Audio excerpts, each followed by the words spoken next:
दोस्तों, आपको वेलकम कहता हूँ ifactioner.com के लर्निंग वीडियो ट्यूटोरियल्स में। आज के वीडियो ट्यूटोरियल में हम इंग्लिश के वर्ड एंगल का मीनिंग हिंदी और उर्दू में जानेंगे। उसके बाद वर्ड एंगल को यूज़ करते हुए इंग्लिश में 3 सेंटेंसेस बनाएंगे और उनकी ट्रांसलेशन हिंदी और उर्दू में करेंगे। आखिर में होगी छोटी सी एक्सरसाइज। तो शुरू करते हैं अपना आज का ifactioner.com का वीडियो ट्यूटोरियल। एंगल के स्पेलिंग होते हैं ANGLE एंगल। मीनिंग होता है कौन, जाविया। इंग्लिश में हम सेंटेंसेस बना सकते हैं ट्रायंगल हैज़ 3 sides या ट्रायंगल हैज़ 3 angles। कि जो ट्रायंगल होता है त्रिकोण होती है उसके 3 कोने होते हैं, 3 कोण होते हैं, उसके 3 जाविये होते हैं। ट्रायंगल हैज़ 3 angles या triangle has 3 sides।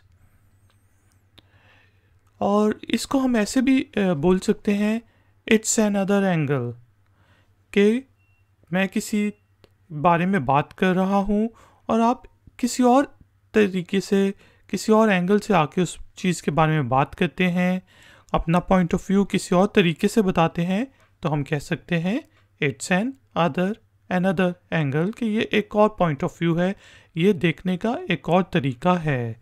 It's another angle. इसी तरह हम कह सकते हैं raise it to the 45 degree angle, कि कोई चीज़ है उसको 45 डिग्री एंगल पे उठाओ। जिस तरह तोप होती है तो तोप का रुख आप 45 एंगल पे कर सकते हैं, या कोई भी चीज़ आपने फेंकनी हो तो उसको 45 डिग्री पे फेंक सकते हैं, 35 डिग्री के एंगल पे फेंक सकते हैं, जो भी आप चाहें। तो यहाँ पे हमने कहा कि raise it to the 45 degree angle. तो हमने देखा वर्ड एंगल का मीनिंग होता है कौन, जाविया।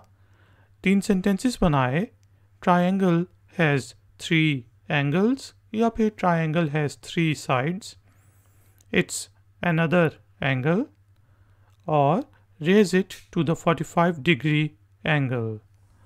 तो दोस्तों, एक्सरसाइज से पहले छोटी सी रिक्वेस्ट कि काइंडली इस वीडियो को लाइक और शेयर ज़रूर करें, और अगर आप नए हैं तो मेरे चैनल को सब्सक्राइब करके बेल आइकॉन को ज़रूर प्रेस कर दें। एक्सरसाइज के तौर पे वर्ड एंगल को यूज़ करते हुए एक सेंटेंस बनाएं और नीचे कमेंट्स बॉक्स में पोस्ट कर दें। मैं आपको चेक करके बताऊंगा कि वो ठीक है कि नहीं। थैंक यू वेरी मच कि आपने मुझे इस ट्यूटोरियल के लिए ज्वाइन किया। मिलेंगे एक और नए ट्यूटोरियल में। Until then, take care, keep learning, keep enjoying, good day.